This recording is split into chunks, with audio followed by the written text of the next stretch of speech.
تیر شوی آیاتونو کې الله تبارک وتعالى د مؤمنانو د پاره د خبدلی او د کفارو د پاره د بد سزا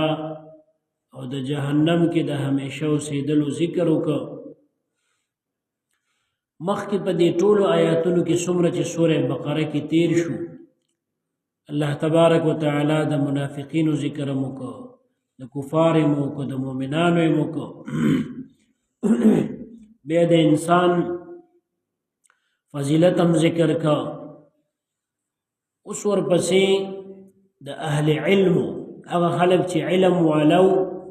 د نبی علیه السلام زمانه کې چې هغې ته به یهودیان ویلې کېدل. یهودیان او عیسایان دیتا د قرآن عظیم الشان کې اهل کتاب وایي. څه ورته وایي؟ اهل کتاب، کتاب والا. ځکه چې عیسایانو ته د هغوی پیغمبر عیسی علیه السلام ته الله انجیل ورکړی و، په نازل کړی و، او یهودیانو ته د هغوی پیغمبر چې کوم موسی علیه السلام هغې باندې تورات نازل و، نو ځکه دې ته اهل کتاب وایي، کتاب والا. پښتو کې موږ څه وایو؟ کتاب والا. عربی کې اهل کتاب. نو ورپسې دلته د اهل کتابو ذکر کوي چې د اهل علم. مخکې نه ذکر د دې اوشنو الله دلته دا فرمایي چې کم د علم خاوندان دي، کم د کتاب والا دي چې په هغې کې حق لاره دې ته ښودلې شوې ده. او نبی علیه السلام مبارک د آخر زمانې عظیم پیغمبر د هغه صفات په تورات شریف کې ذکر و. تورات شریف په موسی علیه السلام باندې نازل و. موسی علیه السلام د نبی علیه السلام مبارک نه زرګونو کاله مخکې تیر شوی و. هغې کې د نبی علیه السلام صفات او معجزات او کمالات، د امت صفات، فضایل، دا ټول ذکر، او دوی انتظار د نبی علیه السلام کو. او همدغه رنګې عیسی علیه السلام د خپل امت ته زیری ورکړي د نبی علیه السلام مبارک د راتګ چې ما نه پس یو عظیم پیغمبر راځي چې د هغه نوم به احمد وي صلی الله علیه وسلم. نو د نبی علیه السلام مبارک دا صفات په یهودیانو کې تاسې مشهور، لکه څنګه چې تاسو ماشوم سکول ته بوځئ او کیجي ورته وسوی دی، نوی نوم دی، پخوا به ورته کچات نه او پخات نه وي. اوس د هغه نوی نوم دی داسې ماډرن شان دغې کې داخل کې، یا جومات ته یې راولئ او قاري صاحب ته یې کېنوئ، هغه ورته بغدادي قاعده یا نوراني قاعده شروع کړي. مطلب دا دی هر ماشوم چې قرآن وایي نو مخکې د دا وایي که نه. دغه رنګ یهودیانو به خپلو بچو ته اول چې کوم څه زده کوله به څو ابه د نبی علیه السلام هغه صفتونه چې تورات کې وو دا به یې په اول زده کول د نبی علیه السلام د راتګ نه مخکې. نو دې وجې نه نبی علیه السلام مبارک دې ښه پېژنده. بل په تورات شریف کې د یهودیانو نه او همدغه رنګ انجیل شریف کې دا وعدې الله غشتې وي چې دا عظیم پیغمبر راشي نو ایمان به پرې راوړئ، امداد به یې کوئ. هر پیغمبر ته الله دا حکم کړی و، خو چې نبی علیه السلام راغی نو دې ته انکار وکړو. ځکه د دې خیال دا و چې څنګه ډېر انبیا مونږ کې نور راغلي دي نو د آخر زمانې پیغمبر به مونږ کې راځي یهودیانو وي. ځکه یهودیانو کې پیغمبران ډېر تیر شوي دي، زیات پیغمبران یهودیانو کې تیر شوي دي. نو دی خیال دا و چې دا درس به ځکه د نبی علیه السلام مبارک د پیغمبرۍ ورکو، د صفاتو ورکو، د کمالاتو ورکو چې هغې وي دین مونږ کې راځي وي ځکه زمونږ تابعدار به ډېر شي. او تاسو بله ورځ ووي چې جنګونو کې به د کافرو خلاف کله فتح غوښتله د الله نه، نو نبی علیه السلام به الله ته وسیله کو. بله شپه مو وایي که نه قرآن کې الله ذکر کړي دي. دومره په دې اعتماد و، بلکې دومره الله ذکر کړي تا ته به راشي په دې سپاره کې چې دی نبی علیه السلام داسې پېژني لکه څنګه چې خپل بچي پېژني، داسې پېژني چې دا رښتونې دي. خو چې کله یې دا ښه پېژنده او هغه راغی نو بیا یې ته انکار وکړو، نو انکار یې د بغض او حسد د وجې نه وکړو. نو الله دلته هغې ته وایي چونکې دا صورت خو مدني دی،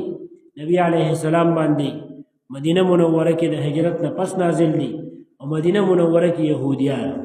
د یهودو مشهور درې قبیلې وي، بنو قریظه، بنو نذیر او بنو قینقاع. دا مدینه منوره کې د مدینه منورې نه بهر د خیبر علاقه و خیبر هغې کې د غټه قلا و ډېر یهودیانو پکې نو اوس وګوره که دغه یهودیانو په نبي علیه السلام ایمان راوړی وي نو دې یهودیانو ته د خلکو عقیده وه لکه دا عالمانو که د کتابونو عالمانو نو عالم ته خو د خلکو عقیده وي که چې عالم په کومه لار ځي ډېر امیان ورپسې ځي نو دې وجې نه دغه چونکې اهل علم والو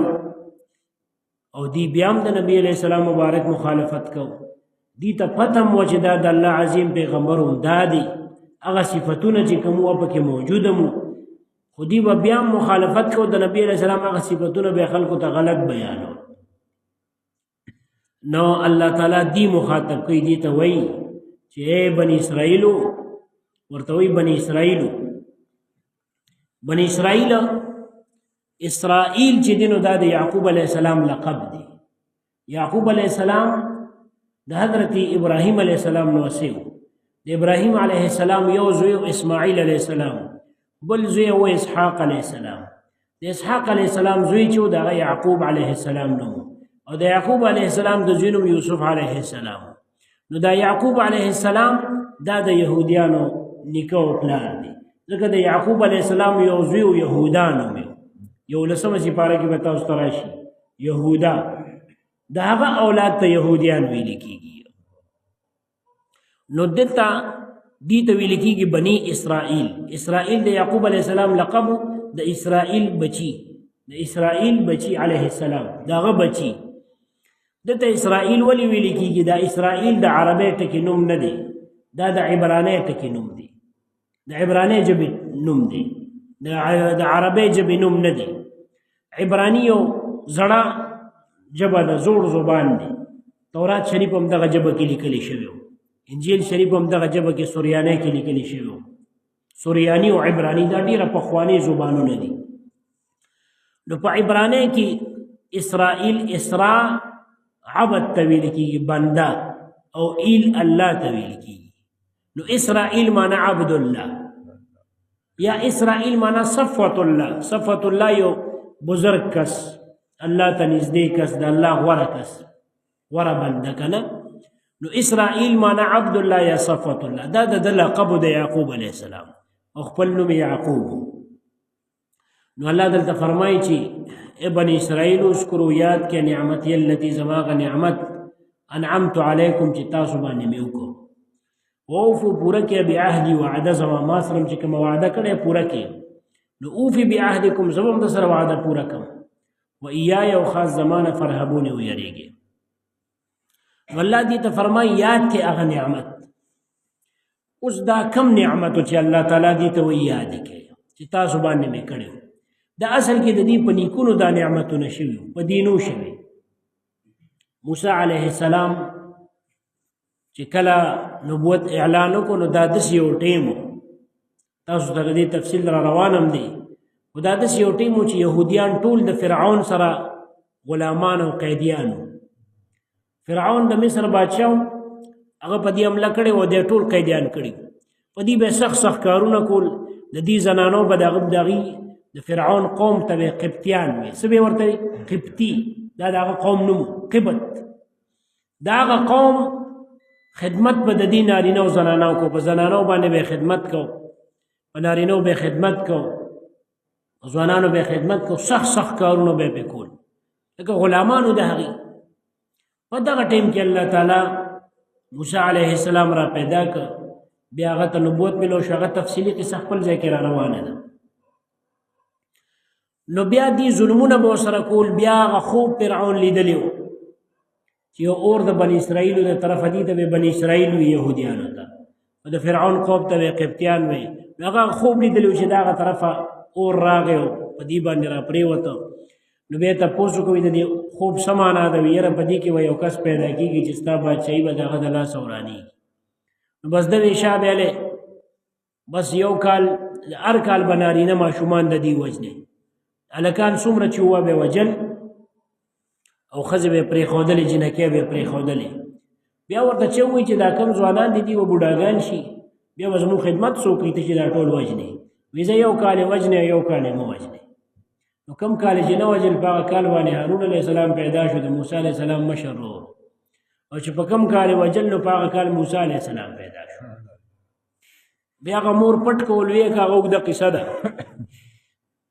خو کله چې موسی علیه السلام الله نبوت ورکړ او هارون علیه السلام له نو بیا په دې باندې مختلف عذابونه رااله او بیا په هغه سمندر کې فرعون سره د لښکر الله له وکړ یو نعمت پیدا و چې دا لوی دشمن نه الله دې اخلاص کړ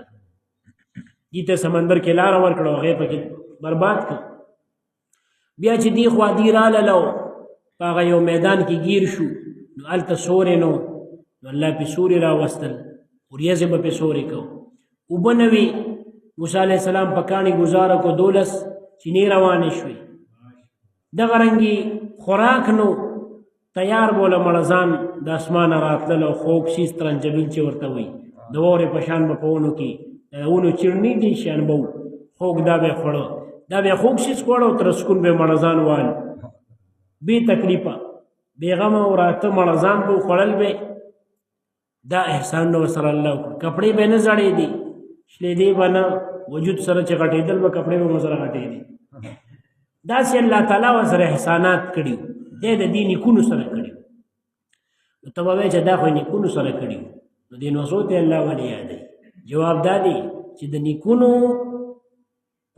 په نیکونو خلک فخر کوي په پلار خلک فخر کوي زما پلار داسې و زما نیکه داسې و زما قر نیکه داسې و په خپله به چې کوم دی د 2 روپو نی خو نیکه به یادوي نیکه مې دومره نه و داسې یې کړي و دی کړي نو د نیکه باندې خلک فخر کوي او هغه کې چې کوم ښه خویونه وي نو هغه خلک یادوي او په هغې فخر کوي ځکه الله دې ته یاد کړي چې تاسو هغه نیکونو سره ما کوم ښه کړي دي اوس او بله وجه دا هم وه چې که الله دې د فرعون نو خلاص کړی خو دا ټول یې ختمول که نه نسل یې وله ختمو نو داسې شوه چې لکه دا په دې احسان دی ځکه چې دا دې بچ پاتې خو الله پې فضل کړی و دښمن یې وله تباه کړو دې بچ شو ګنې هغه خو نه پرېښودل هر کال به یې وجل نو الله تعالی دې ته وایي زما هغه نعمت یاد کړي او یو کار وکړي ما سره هم چې کومه وعده کړې ده هغه پوره کړي چې ما سره هم کومه وعده کړې ده هغه پوره کړي نو زه به تاسو له د هغې ښه بدله درکړم اوس دې الله سره کومه وعده کړې وه دې الله سره وعده کړې ما درته ووایي که نه چې نبي علیه السلام باندې به مونږ ایمان راوړو بچو ته به د هغې تعلیم ورکو دا به وي چې کله هغه راشي مونږ به ایمان راوړو خو چې کله مبارک راغی به ایمان نه راوړو نو الله ورته فرمایي ګوره دومره ښه مې د سره هغه ځایونو کې کړي دي نو تاسو چې کومه وعده ما سره کړې ده نو هغه ما سره پوره کړې نو زه هم تاسو سره وعده پوره کړم هغه دا چې د هغې بدله کې به جنت درکړمه رضا به خپله درکړمه زه به درنه راضي شم بدلې به درکړم دا کار وکړئ او تاسو زمانه او یریږي الله ورته فرمایي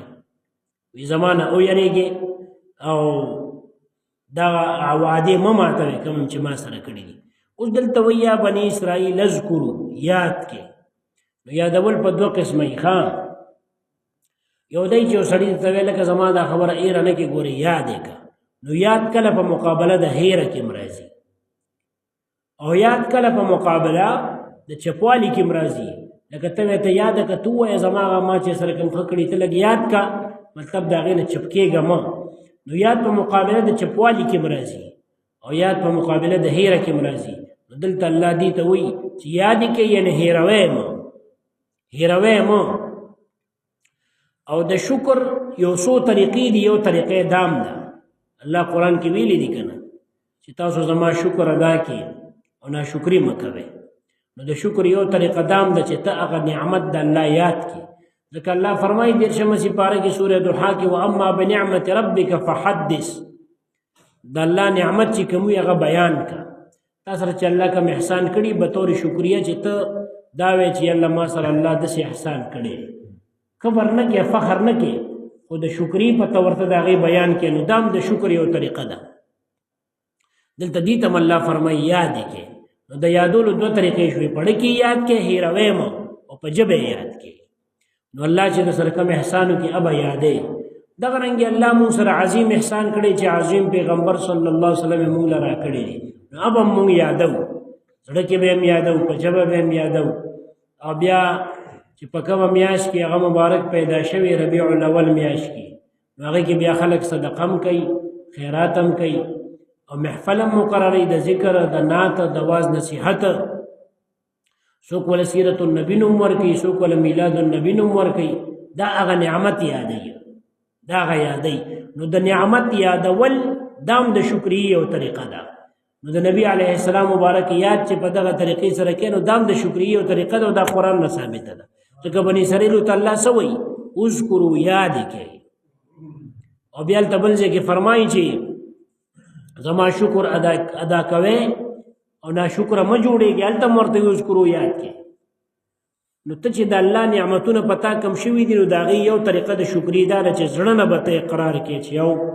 یا الله تا په ما احسان کړی دی. بل دا دی چې په ژبه به ووایې چې یا الله شکر دی، یا الله شکر دی. بل دا دی هغه نعمت یاد کړي، ووایې چې ستا نه هېرېږي نه. بعضې سړی ډېر شکر ګزاري. ما ته چا قصه کوله وي، څه علاقه یادوله وي، هلته یو سړی دی، کوچې دی، کوچې وي، ډېر غریب نو اوس مالداره دی، وي ډېر غټ مارکیټ یې جوړ کړی دی. وي په هغې کې سپیاکه را ځوړندي همیشه. وي چې سپیاکه باران پې وشي، باران پې وشي او کله ختمه شي، وي هغه یو کس دې دپاره مقرر کړی چې سپیاکه خرابه شو بله به ځوړندی، او دی د مارکیټ په سر کې ځوړنده کړی چې دا ورننوځي ورته. نو وي دی څه دپاره ځوړنده کړی وي؟ دا دې دپاره وي. دی وایي چې هسې نه زه زما دا پلازه او دا مارکیټ ډېر غټ دی او ډېر قیمتي دي، نو هسې نه چې زه دې ته راننوځم او ما کې کبر پیدا نه شي. نو زه چې په دې راننوځم نو زما ړومبی نظر په دې سپیاکه ولګي. نو ما ته هغه خپل دغه یاد کړي چې ته خو هغه شپونکي وې چې ګډې چیلی به دې سرولې، والله د سره احسان. دغه رنګې زمونږ یو استاذ و، هغه مونږ ته قصه کوله چې کوم ټایم کې زه طالب وم،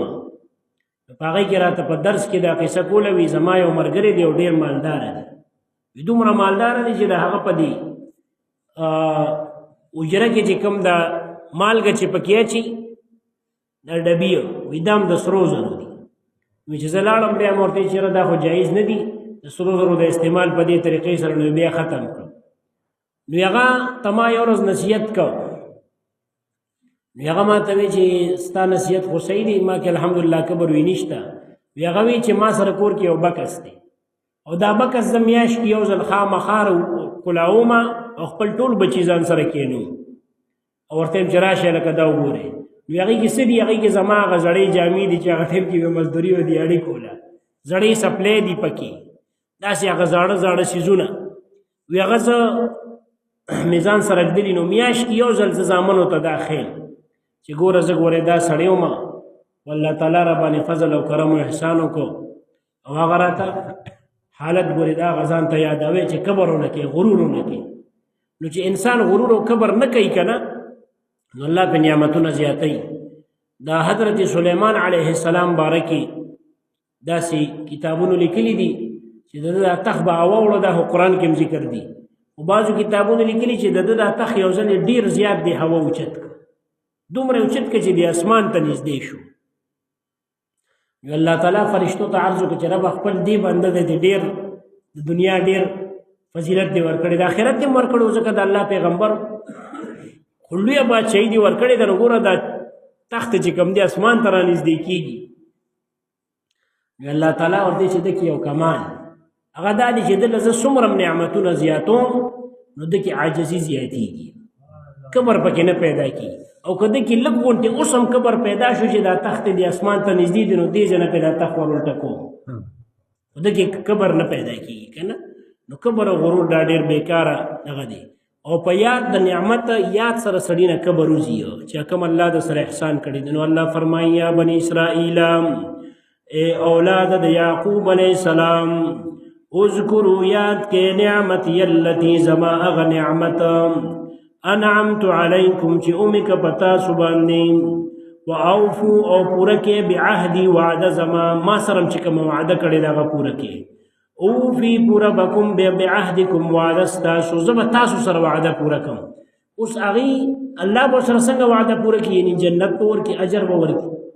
اس دا اللہ فضل لی چې د برابرې معامله دي سره کوي. تاسو هم وعده پوره کړئ، زه به هم پوره کړم. ځینې الله باندې څوک وعده په زوره خو نشي پوره کولی. دا د الله فضل او مهرباني ده. و ایای او خاص زمانه فرهبوني ویریږئ یا بني اسرائیل، اے اولاد د یعقوب علیہ السلام، اے بني اسرائیلو اذکروا یاد کے نعمتی اللتی زما هغه نعمت انعمت علیکم چې ما اکبتا سبانیم واوفو پورا کې بعهدی وعد زمام ما سره چې کوم کولې د تاسو